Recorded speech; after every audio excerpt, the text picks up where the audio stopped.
Hello friends, business एडोमा तपाईहरुको स्वागत छ। मेरो नाम साहिल निधि। आजदेखि हामी एउटा नयाँ सिरिज स्टार्ट गर्न गइरहेका छौं जसको नाम हो bank and financial institution act 2073।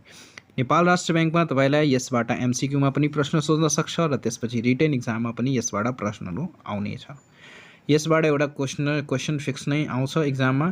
त्यही भएर यो टपिक एकदमै इम्पोर्टेन्ट रहेको छ र यस सिरिजमा मैले यस एक्टबाट जति पनि सम्भावित प्रश्नहरू छ त्यो सबै प्रश्नहरूको नेपाली र इङ्ग्लिस नोट सहित भिडियो लिएर आउनेछु र यसलाई हामीले एकदमै सिम्पल वेमा डिस्कस गर्नेछौँ जसबाट जो बिगनर्सहरू छन् तिनीहरू पनि इजिली यसलाई बुझ्न सक्नुहुन्छ। र तपाईले यसको नोट्स चाहिएमा वा नेपाल राष्ट्र बैंकको अन्य फ्री नोट्सहरू चाहिएमा डिस्क्रिप्सनमा टेलिग्रामको लिंक दिएको छ। त्यस लिंकमा क्लिक गरेर तपाईले नेपाल राष्ट्र बैंक सम्बन्धी नोट्सहरू डाउनलोड गर्न सक्नुहुन्छ।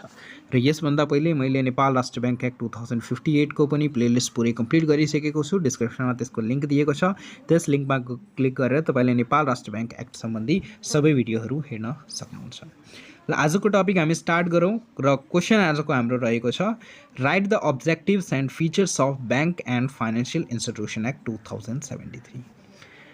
बैंक तथा वित्तीय संस्था ऐन 2073 बमोजिम या बैंक तथा वित्तीय संस्था ऐनको निर्माण गर्नुको उद्देश्य के थियो, यो एक्ट ल्याउनुको उद्देश्य के थियो, यो उद्देश्य लेख्नु छ र त्यसपछि यसका विशेषताहरू के कस्ता छन् त्यसको बारेमा लेख्नु छ।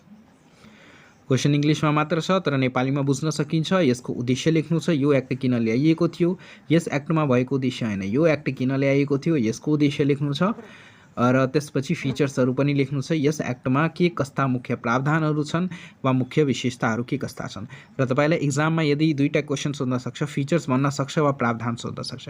प्रावधान लेख्दाखेरि फिचर्स जस्तै हुन्छ तर फिचर्स र प्रावधानमा फरक के छ भने प्रावधान भन्दाखेरि बैंक एन्ड फाइनेन्शियल इन्स्टिट्युसनमा भएका जति पनि व्यवस्थाहरू छ त्यसको बारेमा लेख्नुपर्छ।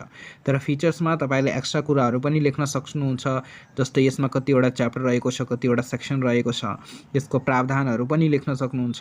त्यसपछि यसमा दिएका कुनै कुनै व्यवस्थाहरू वा के सबै कुरो समेटेर विशेषतामा लेख्न सक्नुहुन्छ। तर प्रावधान भन्दाखेरि यसको व्यवस्थाहरू मात्र लेख्नुपर्ने हुन्छ। सो यो कुरालाई ध्यान दिनु होला।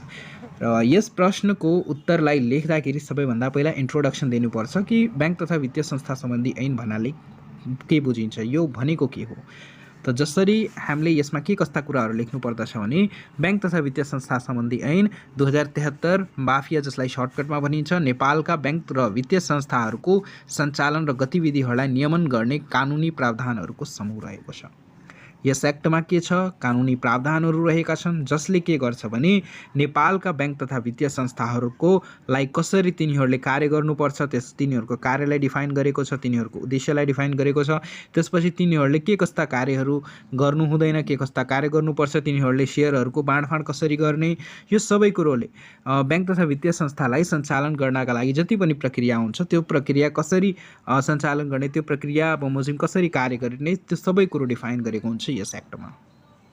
यो भन्दा पहिला के थियो भने सबै बैंक तथा वित्तीय संस्थाको आफ्नो ऐन थियो, आफ्नो जस्तै कि अहिले पनि हुन्छ। जस्तै कुनै पनि कम्पनी खोल्दाखेरि आर्टिकल अफ एसोसिएसन हुन्छ, त्यो कम्पनीको आफ्नो नियम कानुन पोलिसीहरू हुन्छ जुन आर्टिकल अफ एसोसिएसनमा लेखिएको हुन्छ।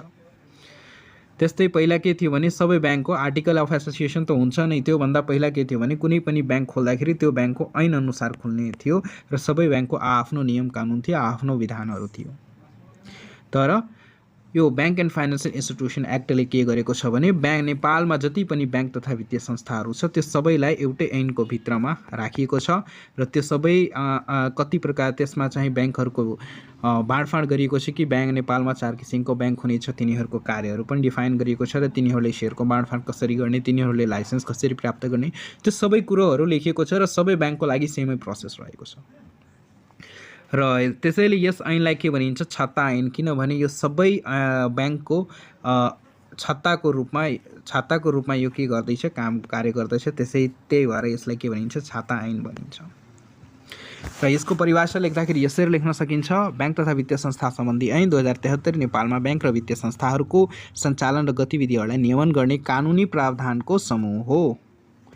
यो ऐन 2074 कति 2074 साल वैशाख 10 गते यो ऐन प्रमाणीकरण र प्रकाशित गरिएको थियो। यो तपाईले एमसीक्यूमा सोध्न सकिन्छ कि बैंक तथा वित्तीय संस्था ऐन कहिले प्रकाशित वा कहिले प्रमाणीकरण गरिएको थियो। तो 2074 साल वैशाख 10 गते यो 2073 को ऐन रहेको छ, तर यसको जुन पब्लिकेसन रहेको छ त्यो 2074 साल वैशाख 10 गते भएको थियो, जसले बैंक तथा वित्तीय संस्था ऐन 2063 लाई खारेज गरेको छ र यस ऐनमा 2014 वटा अध्याय र 134 वटा दफा रहेको छ। ओके, र यो एक्ट यो भन्दा पहिले 2073 एक्ट थियो, बैंक तथा वित्तीय संस्था ऐन 2063 एक्ट थियो, जसलाई यो 2073 ले के गरेको छ, खारेज गरेर नयाँ एक्ट निर्माण गरिएको छ। र यही कुराहरू यसरी इन्ट्रोडक्सनमा लेख्नुपर्छ। नाउ अब अब्जेक्टिभ्सलाई डिस्कस गरौँ कि यो ऐन किन ल्याइएको थियो, यस ऐनको मुख्य उद्देश्यहरू के कस्ता छन्, यसको बारेमा चर्चा गरौँ। नम्बर 1 मा बैंकिङ तथा वित्तीय प्रणालीप्रति सर्वसाधारणको विश्वास अभिवृद्धि गर्न। मानौ कुनै पनि व्यक्तिले बैंकमा रुपियाँ जम्मा गर्यो र त्यो रुपियाँ लिएर बैंक भागिदियो भने, यदि कुनै नियम कानुन हुँदैन थियो भने त्यसले के गर्थ्यो भने सर्वसाधारणबाट रुपियाँ जम्मा गर्थ्यो बैंक अनि भाग्थ्यो। यस्तो अवस्थामा के हुन्थ्यो भने सबै जति पनि ग्राहक छन् सर्वसाधारणहरूको बैंकप्रति विश्वास के हुन्थ्यो, घट्दै जान्थ्यो, कम हुँदै जान्थ्यो र त्यसपछि विश्वास पनि कसैले गर्दैनथ्यो बैंकमा। भन्थ्यो कि हामीले रुपियाँ जम्मा गर्दा यदि बैंक भाग्यो भने, हामीले बैंकमा रुपियाँ जम्मा गर्यो बैंकले हामीलाई रिटर्न दिएन भने के गर्ने। सो यसको लागि पनि एउटा कानुन चाहिन्थ्यो र त्यही कानुनको कार्य कसले गर्छ भने बैंक तथा वित्तीय संस्था सम्बन्धी ऐनले। सर्वसाधारणको बैंक तथा वित्तीय संस्थाप्रति विश्वासलाई स्ट्रङ बनाउनको लागि, विश्वासलाई इन्हान्स गर्नका लागि पनि के गरिएको छ, यो एक्ट ल्याइएको छ र यसको मेन उद्देश्य रहेको छ कि सर्वसाधारणको हितको संरक्षण गर्ने, राइटको के गर्ने, संरक्षण गर्ने, प्रोटेक्ट गर्ने राइटलाई र तिनीहरूलाई इफेक्टिभ सर्भिसहरू प्रोभाइड गर्ने र सर्वसाधारणको विश्वासलाई अझै बढाउने, बैंक तथा वित्तीय संस्थाप्रति सर्वसाधारणको विश्वासलाई बढाउँदै जाने। सेकेन्ड रहेको छ निक्षेपकर्ताको हक हितको संरक्षण। यो पनि सेम सिमिलर पोइन्ट रहेको छ। निक्षेपकर्ता भनेको डिपोजिटर्स, जसले बैंकमा आफ्नो रुपियाँ जम्मा गराउने गर्छन् र बैंकले एग्रिमेन्ट गरेको हुन्छ कि कस्टमरलाई हामीले जसले यो डिपोजिट विभिन्न किसिमको डिपोजिट एकाउन्टहरू दिन्छ र त्यो डिपोजिट एकाउन्टमा 4%, कुनैमा 5%, 3%, एकाउन्टको कस्तो किसिमको एकाउन्ट छ त्यसको म्याच्युरिटी पिरियड अनुसार त्यसलाई कस्टमरलाई ब्याज दिने गर्दछ बैंकले।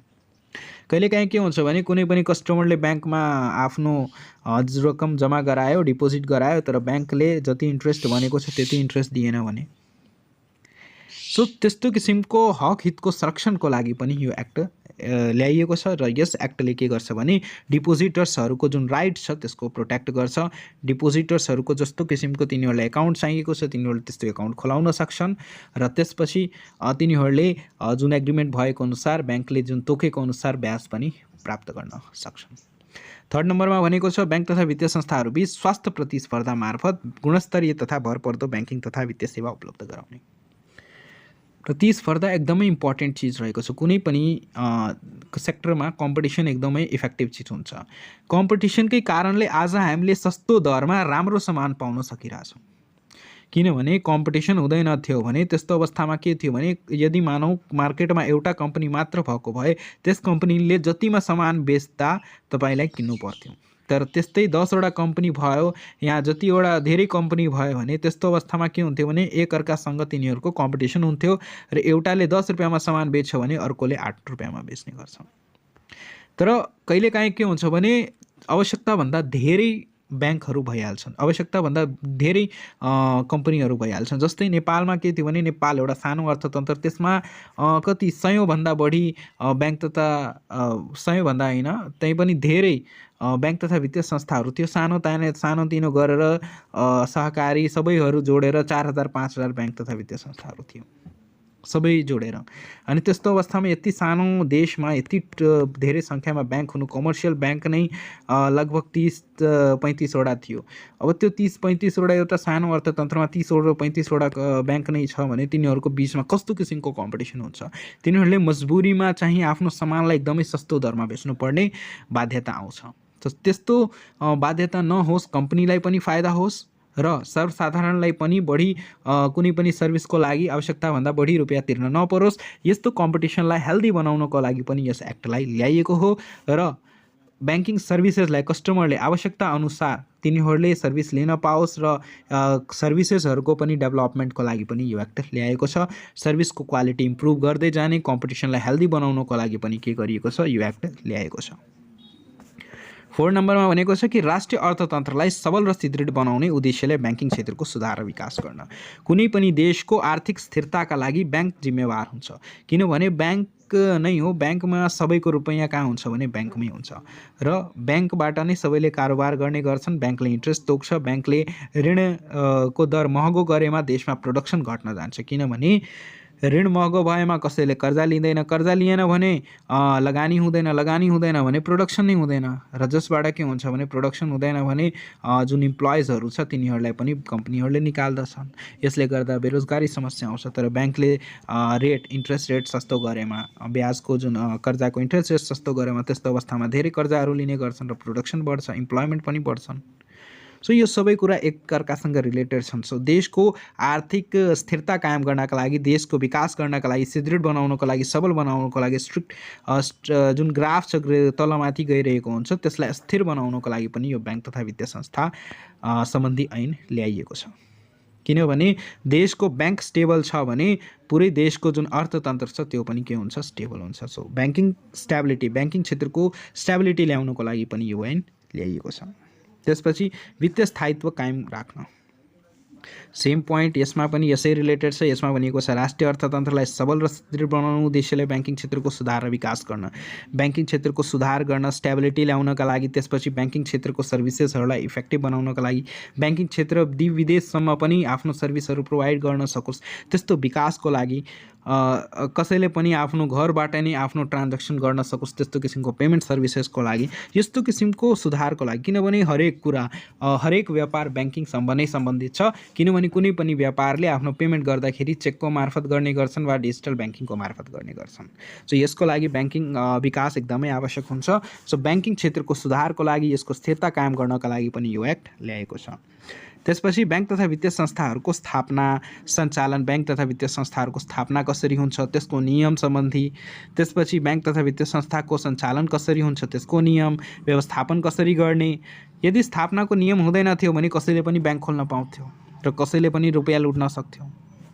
सञ्चालन कसरी गर्ने, यदि ब्याङ्कको सञ्चालनको नियम छैन भने त्यस्तो अवस्थामा ब्याङ्कको जुन सञ्चालनकर्ताहरू, डाइरेक्टर्स, म्यानेजर्सहरू छन् तिनीहरूले आफ्नो मर्जीबाट, आफ्नो मनमर्जी गरेर चाहिँ तिनीहरूले ब्याङ्किङ संस्थाहरूलाई सञ्चालन गर्थे, जसले गर्दा चाहिँ के हुन्छ, देशमा अनहेल्दी कम्पिटिसन क्रिएट हुन्थ्यो, ब्याङ्क कुनै पनि डुब्न पनि सक्थ्यो।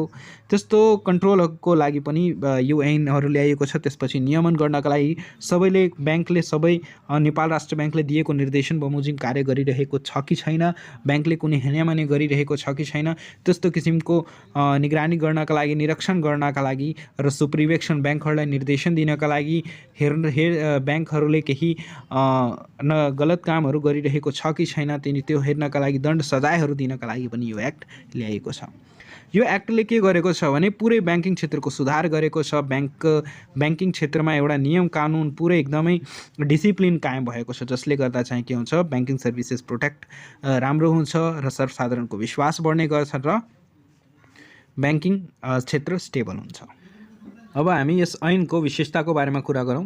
विशेषतालाई लेख्दाखेरि यसरी लेख्न सकिन्छ: बाफिया नेपालका सबै ब्याङ्क तथा वित्तीय संस्थाहरूको लागि एउटा छाता ऐनको रूपमा रहेको छ, अम्ब्रेला एक्टको रूपमा रहेको छ। यो अम्ब्रेला जस्तै काम गर्छ, किनभने यो ऐन यस्तो ऐन हो जसबाट सबै ब्याङ्क तथा वित्तीय संस्थाहरूको कार्य डिफाइन गरेको छ र यस ऐनले कसरी तिनीहरूले आफ्नो लाइसेन्स लिनुपर्ने हुन्छ, कसरी कार्य गर्नुपर्छ, सबै कुरो डिफाइन गरेको छ।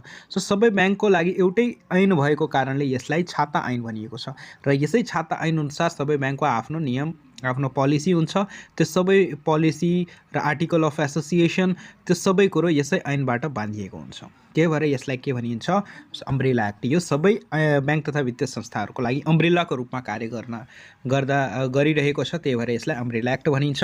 र सेकेन्ड नम्बरमा के भनिएको छ, यसले ब्याङ्क तथा वित्तीय संस्थाहरूका लागि इजाजत पत्र नियामक ढाँचा परिभाषित गर्दछ। बैंक तथा वित्तीय संस्थाले इजाजत पत्र कसरी प्राप्त गर्ने, इजाजत पत्र भनेको लाइसेन्स कसरी लिने, बैंक तथा वित्तीय संस्थाहरू खोल्नका लागि नेपाल राष्ट्र बैंकसँग लाइसेन्स लिनुपर्ने हुन्छ, नेपाल राष्ट्र बैंकसँग पर्मिसन लिनुपर्ने हुन्छ। त्यो लाइसेन्स लिनका लागि नेपाल राष्ट्र बैंकले दिएको ढाँचा अनुसार त्यो फर्म भर्नुपर्ने हुन्छ, नेपाल राष्ट्र बैंकले मागेको डकुमेन्ट्सहरू पेश गर्नुपर्ने हुन्छ। त्यो कुन कुन डकुमेन्ट पेश गर्नुपर्ने हुन्छ त्यो सबै कुरो यस ऐनमा लेखिएको छ। र इजाजत पत्र यो तपाईँले एमसीक्यूमा पनि सोध्न सक्छ कि बैंक तथा वित्तीय संस्थाहरूको स्थापनाका लागि कसबाट चाहिँ इजाजत पत्र लिनुपर्ने हुन्छ, रजिस्ट्रार कार्यालयबाट, नेपाल राष्ट्र बैंकबाट, मिनिस्ट्री अफ फाइनेन्सबाट, यसरी गरेर अप्सन दिएर तपाईँले क्वेसन यसबाट बनाउन सकिन्छ। त्यसपछि नियामक ढाँचाकोलाई पनि यसले प्रभावित गर्दछ, ब्याङ्कहरूको कार्य के हुनेछ र ब्याङ्कहरूले कसरी आफ्नो कार्यहरू गर्दछन् त्यसको बारेमा पनि यस ऐनमा डिफाइन गरिएको छ। थर्ड नम्बरमा यसले सुपरिवेक्षण र निरीक्षणका लागि नियामक प्राधिकरण सिर्जना गर्छ। नेपाल राष्ट्र बैंकले यस ऐनले नेपाल राष्ट्र बैंकलाई पावर दिएको छ कि यस ऐनले नेपाल राष्ट्र बैंकलाई पावर दिएको छ कि नेपाल राष्ट्र बैंकले बैंक तथा वित्तीय संस्थाहरूको सुपरिवेक्षण गर्न सक्छन्।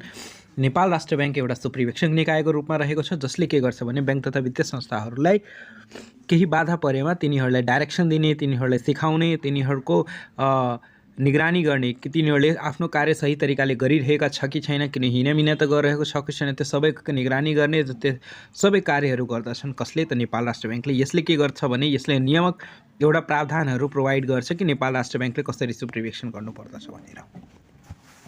त्यसपछि यसले बैंक तथा वित्तीय संस्थाको स्थापना, व्यवस्थापन, सञ्चालन र खारेजी सम्बन्धी कानुन प्रावधान गर्दछ। ब्याङ्कको स्थापना कसरी हुने, ब्याङ्कको व्यवस्थापन कसरी गर्ने, ब्याङ्कको सञ्चालन कसरी गर्ने, ब्याङ्कको खारेजी कसरी हुन्छ, कुन कुन अवस्थामा ब्याङ्कको खारेजी हुन्छ, कुन कुन अवस्थामा ब्याङ्कको लाइसेन्स रद्द हुन्छ, त्यो सबै कुरोको प्रावधान यस ऐनमा लेखिएको छ। यसले सम्पत्ति शुद्धिकरण, निवारण, एएमएल र आफ्नो ग्राहक पहिचान सम्बन्धी नियमहरू कार्यान्वयन गर्दछ। एएमएल भनेको anti money laundering, money laundering भनेको ब्ल्याक मनीलाई व्हाइट मनीमा कन्भर्ट गर्नु, यानी कि डर्टी मनी जुन हुन्छ, जुन गैर कानुनी तरिकाबाट जुन कमाइएको रकम हुन्छ, जस्तै ट्याक्स चोरी गरेर, मर्डर गरेर, करप्सनहरू गरेर, यस्तो गैर कानुनी तरिकाहरूबाट जुन कमाइएको जुन रकम हुन्छ त्यसैलाई के भनिन्छ, मनी, त्यसैलाई ब्ल्याक मनी भन्छ। र त्यसै विभिन्न प्रोसेसहरूबाट त्यसलाई व्हाइट मनीमा जब कन्भर्ट गरिन्छ भने त्यो प्रोसेसलाई के भनिन्छ, मनी लन्ड्रिङ। यसको मैले सेपरेट भिडियो बनाएको छु, डिस्क्रिप्सनमा लिङ्क दिएको छ। मनी लन्ड्रिङ सम्बन्धी एक्टको भिडियोहरू पनि तपाईँले हेर्न सक्नुहुन्छ। त्यसपछि जुन यस मनी लन्ड्रिङ प्रोसेसलाई रोक्नका लागि पनि यस ऐनमा प्रावधानहरू रहेका छन्। त्यो एन्टी मनी लन्ड्रिङलाई कसरी रोक्ने, त्यस सम्बन्धी ग्राहक पहिचानहरू कसरी गर्ने, ग्राहक पहिचान गर्दा के कुरा, कुन कुन डकुमेन्ट्सहरू लिनुपर्ने हुन्छ, ग्राहक पहिचान कसरी गर्ने, त्यो सबै कुराको यसमा प्रावधानहरू रहेको छ। त्यो सबै कुराको यसमा नियम कानुनलाई डिस्कस गरिएको छ। त्यसपछि लेखिएको छ यसले सेयर वितरणसँग सम्बन्धित प्रावधानहरू र सेयर फिर्ता, बाइब्याक अनुमति सम्बन्धी प्रावधान गर्दछ।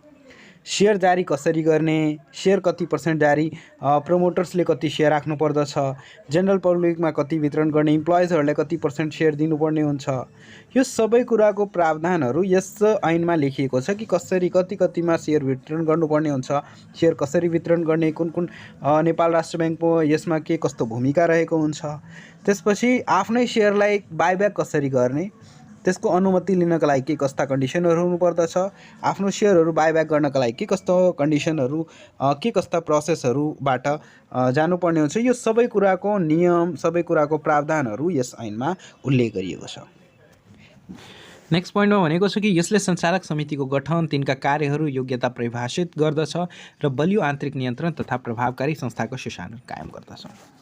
यस ऐनमा सञ्चालक समितिको बारेमा पनि लेखिएको छ, कतिवटा मेम्बर्स हुनुपर्छ सञ्चालक समितिमा, तिनीहरूको नियुक्ति कसरी हुन्छ, सिइओको नियुक्ति कसरी हुन्छ, तिनीहरूको लागि सञ्चालक समितिको मेम्बर बन्नका लागि के कस्ता क्वालिटी हुनुपर्दछ, कस्तो किसिमको क्वालिफिकेसन हुनुपर्दछ, यो सबै कुरो यसमा स्पष्ट रूपमा लेखिएको छ।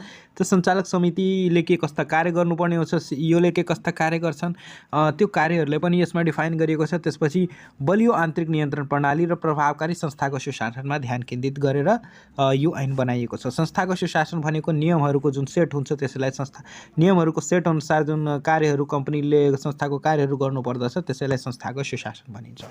संस्थाको सुशासनलाई ध्यानमा केन्द्रित गरेर र इफेक्टिभ इन्टरनल कन्ट्रोल, कर्मचारीहरूले जुन कार्य गर्दछन् त्यो एकदमै तिनीहरूले गरेको कार्य एकदमै सही छ, केही पनि त्रुटि भएको छैन, र त्यस्तो कार्य गराउनका लागि इन्टर्नल कन्ट्रोल सिस्टम चाहिएको हुन्छ। तिनीहरूलाई कर्मचारीहरूलाई कन्ट्रोल गर्नका लागि इफेक्टिभ इन्टर्नल कन्ट्रोल सिस्टम मा ध्यान केन्द्रित गरेर त्यसपछि संस्थाको सुशासनमा ध्यान केन्द्रित गरेर यो ऐन बनाइएको छ र तिनीहरूको जुन सञ्चालक समिति छ तिनका कार्यहरूलाई पनि डिफाइन गरिएको छ। त्यसपछि भनेको छ यसले ऋण प्रवाह र ऋण असुली सम्बन्धी कानुनी प्रावधान। ब्याङ्कको कार्य के हो? ऋण दिने, त्यसपछि ऋणको असुली पनि गर्ने। कहिलेकाहीँ के हुन्छ भने ऋण दिइसकेपछि असुली हुँदैन। कहिलेकाहीँ के हुन्छ भने जुन ऋणी छ भने त्यसले आफ्नो कर्जा तिर्न सक्दैन। त्यस सम्बन्धी के कस्तो कार्यहरू, त्यसपछि ब्याङ्कले के कस्ता एक्सनहरू लिनुपर्ने हुन्छ, त्यो सबैको नियम कानुन यस ऐनमा उल्लेख गरिएको छ। त्यसपछि यसले ब्याङ्क तथा वित्तीय संस्थाहरूलाई 4 वर्गमा विभाजन गरेको छ।